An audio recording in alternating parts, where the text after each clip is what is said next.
Welcome to Not Milk Never Milk. Subscribe if you're lactose intolerant. You start by preparing the Mbox. Charge it and join a stable Wi-Fi network so the download won't fail. Make a quick backup of settings and media to cloud or SD because updates can reset configs. Next, enable developer options and USB debugging only if the vendor's update tool requires it. This lets you use recovery tools and sideload safely. Once done, open the Mbox Update app or vendor utility and check for the latest Android build. We'll fetch and verify the file before installing. Now you download and verify the firmware so you don't brick the device. Use the vendor app or a verified package and confirm the build number matches the release notes.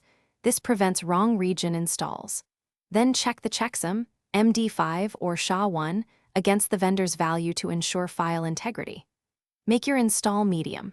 Copy the package to a USB stick or SD card, leaving 1 GB free, and make sure the Mbox recognizes it. Once confirmed, reboot into recovery to begin the update.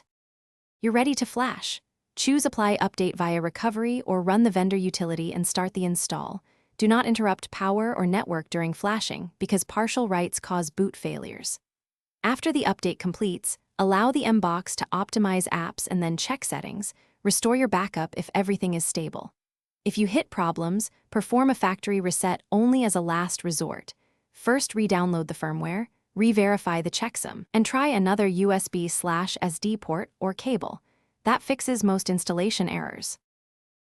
Thanks for watching. If this was helpful, leave a like and consider subscribing. See you next time.